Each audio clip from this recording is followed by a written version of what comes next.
Hansen was one of the most polarizing picks in the 2025 NBA draft.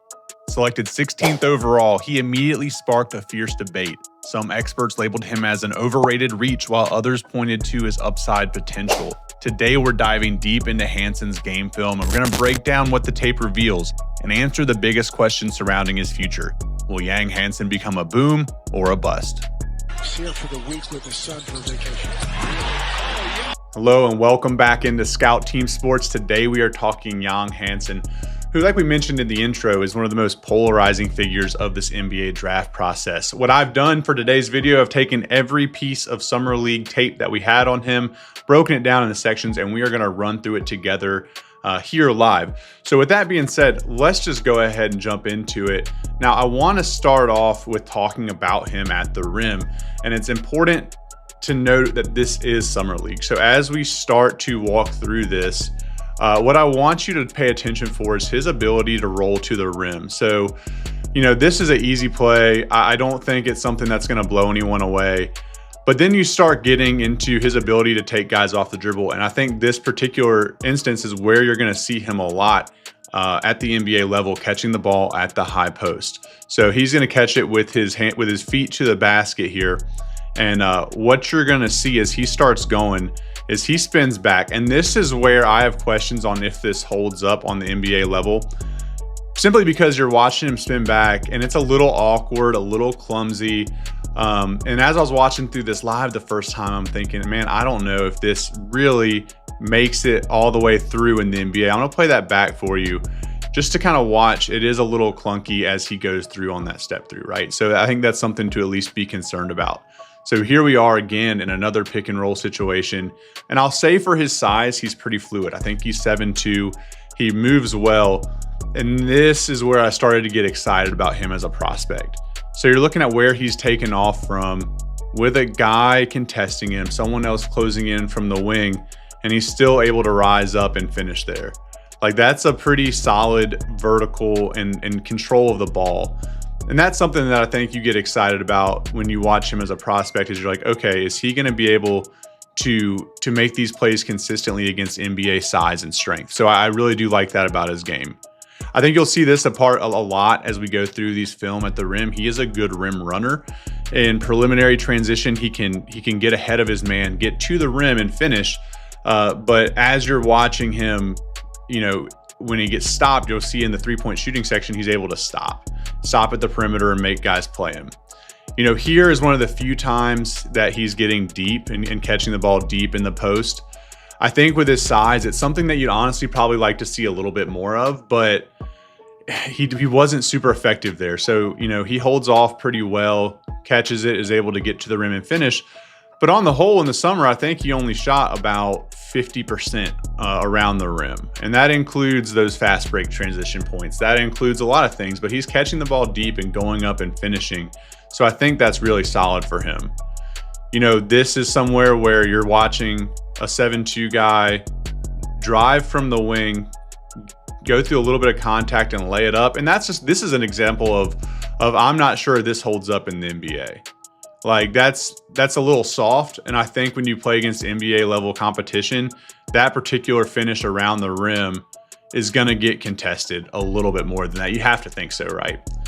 Then lastly, again, rim runner. This is what I'm talking about. He is deceptively athletic. I wouldn't say he's a great leaper a lot of times, but he can definitely get to the rim in transition. Like, he runs hard. And again, it's one of those you have to question how it translates in Summer League, because I don't know exactly how much effort some of these guys give in the transition game in Summer League, but it's not bad, right? And lastly, you see some athleticism off of a catch and finish. Like, he's able to track the ball off the shooter's hand, make the right read and adjustment, and get to a spot where he can get to the rim and finish. So I think that's a positive for him. Again, as a roll man, I think he has good control of the ball. Like, he has good hands from what I can tell. When the ball's in his catch radius, he can get it. Like, that's a good pocket pass. He catches it in a little bit of traffic and goes up. I don't like seeing layups like that personally, but I think it's something where at least he has good touch around the rim. So all in all, when I'm looking at Yang Hansen around the rim, I think that it's something where you have some baseline skill, which is a good thing. You have to have it, but he also has some areas of improvement around touch. So let's move on to the next segment here. So now we are going to take a look at his shooting ability. And this is something where I think the stats made me more excited than the game film, if that makes sense. So when I watched the game film, I was underwhelmed because I came in expecting a guy who shot 35% or 30-ish% from three. And then I'm watching the type of attempts he's taken and I'm just not all that impressed. Like, he can read well what's going on in front of him and make smart decisions. Like, he does take time to judge where the defender is. He sees he has plenty of room and he puts up a shot. Now, the first couple, they weren't bad. Like, we're going to go back and watch those. I mean, what I look for is when I start evaluating shooting in a prospect is I want to see a guy generally miss short and long and feel like the ball has good weight going towards the basket.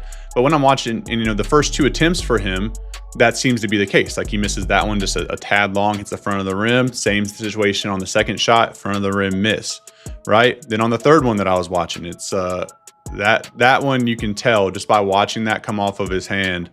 It doesn't look the same way. It's not repeatable, and it's not a horrible miss. And there's some worse ones coming up, right? Then, you look at that one, and that was just, it's coming off flat off of his hand. I think that, I don't know, the jump shot to me doesn't look super structurally sound, but I think like that's a good example right there. Like, when you see a 30-something% shooter in summer league, this is where those numbers get inflated from, because he's able to bank one in off the glass. He gets away with a little travel there, real short.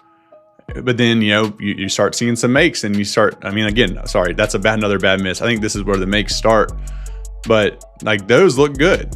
That looked like a really good make. That was a really, you see the difference in the way the shot comes off of his hand. Like, that's just way more, stable of an arc for the ball to be on. It's a more makeable shot. And, but again, like, some of these misses, it's not like a light miss where it's grazing off the rim and getting some upward bounce. Like, it's kind of coming in at weird angles. I just don't know about it. This is where I get a little perplexed as someone who does a lot of scouting breakdowns, is I don't know how well this translates. Does he say as a 30% shooter? Does he not? Like, I don't know what to believe more out of these highlights. Is he just going to be a streaky shooter that can be in that 30% range? Or is he going to be somebody that struggles to even be guardable out there? And that's the situation that I think he's going to find himself in. And really what could boil down to a lot of how good he's going to be is if he can turn himself into a good three-point shooter or a passable three-point shooter, then that makes him a lot harder to guard and probably finds himself in a lot more minutes on the court. It's just a matter of if that's going to be able to translate. So to me, we'll touch back on this at the end, but I think shooting is probably the biggest question mark I have of him at this point. Now, next, I want to talk about what's probably the best attribute that he has, and that's his ability to pass the ball and be a facilitator on offense. And as I start looking at the film, I'm left with a lot of admiration for the knowledge at which he displays when he plays basketball. Like, he's really patient with the ball. And as a big man, a lot of times guys get a little scared with the ball and they make a bad decision. Or, you'll see a big taking off in transition like this and you expect them to make a bad play. But I think, he does make really solid reads. Like, even on little give and goes like that, that's a really interesting play for a young big to make. Like, they're watching their guards cut off of them. And a lot of times guards aren't great at that. So, having a big who can make that pass is going to encourage more of that around them. Now, from the top of the key is where he makes a lot of plays. So he catches it up top. There's a lot of split actions going on the side, like you can see right there. And on slips to the basket, he does a good job of keeping the ball high and throwing a really deliverable pass. I do like his ability to throw bounce passes as well. Like, that's something that you're going to see a lot from him. He makes these little drop, almost pocket passes from the side that hit guys as they're cutting and give them room to play. And granted, some of this is summer league. And there's some that's like a basic play, for instance, but I think there's just a lot that can make you excited to see as a decision maker. He gets compared to Jokic because of this, and I think it's pretty fair. But when guys play off him well like this, like they cut back door when they're denied, he's able to find them and put the ball in a good spot and give his team really good chances. Again, really good lead bounce pass right here. So he's able to identify a slip coming, make that read really fast, process the information, and lead him with a bounce pass that gets him to the rim for the flush. And I think that's just a super high IQ play. Again, that's like kind of his specialty pass, I feel like, is that bounce pass on a backdoor cutter. Makes really good reads, good decisions. Again, this is something that's encouraging to see. As a big, when they get faced with a double team, you'll see a lot of guys panic there, but he's big enough and can keep the ball high enough that it really lends him the ability to kick it out for a wide open 3-point shooter who's going to knock it down. So all in all, like, you're seeing him make the right play. It's a mixture of making the right plays and making the smart plays. And we'll get into it here in a second, but he really can find himself getting into trouble of trying to be too fancy or too cute. So that's why I included some of these on the positive section of him just making easy reads. Like, I think that's something that gets undervalued a lot of times, is not just the ability to make the flashy pass, but just make an easy pass that gets guys a bucket. So with that being said, I'm just going to we're going to transition into some areas that I think he needs to improve on with his decision making. Now, I do think that he has the potential of getting too cute when he's playing offense. And I'll show you what I mean. Besides the fact that he had a pretty big turnover problem in the summer league, he had 15 turnovers, 15 assists. A lot of those were offensive fouls, so moving screens, push off, stuff like that. But here's where I have more of an issue with it than anything else.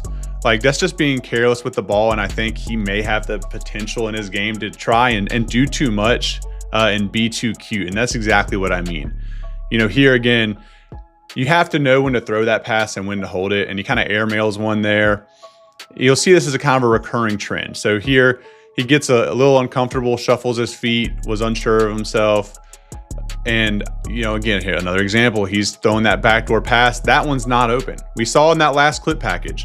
Now, when it's open, it looks pretty. But if he throws that and he leads too far and the guy's getting covered, that's when you have to recognize as a ball handler, okay, like right here, that defender is high enough where he's recovering and he's going to be in the spot where I want to throw the ball. So I'm going to have to throw it too far. It's a turnover. You just have to know not to throw it. Similar situation, like this is really ugly. He panics a little bit right here, getting pressured, doesn't feel comfortable putting the ball on the floor, playing off, you know, his heels and throwing a pass towards the lane that has no chance. Like, you have to be cognizant enough to realize that when you're throwing this, you have to read this defender and realize I have nowhere to throw that ball. It's a lot like being a quarterback in that sense, right? But all in all, it's not the end of the world. It's not the biggest thing. But I do think it's something that he has to be aware of and know that I can't just throw these passes. They're not always going to be open. And I think it could limit his time on the floor if it's not something he can rein in and get under control. But next, we're going to turn our attention to the defensive side of the ball and just look at how he acted as a rim protector in the summer league. So I'm not going to spend a ton of time on this section because I do think ultimately he's going to be an adequate rim protector in the NBA. Had a track record in China of being able to block shots. The only concern I have that's slight is he's not that quick off of his feet. I think the super athletic guys could give him a little bit of problem, and I think he could get in a situation where he's going to pick up a decent amount of fouls as, you know, he goes through an NBA season. Like, any rookie is kind of in that same boat. But I think you look here and it's like he goes through with his body, and I think it could get him in trouble from time to time. And refs might call that. But overall, again, I think he's going to be just fine as a rim protector. I don't have a ton of concerns there. I do think there are plenty of concerns defensively with him being able to move his feet and guard on the perimeter.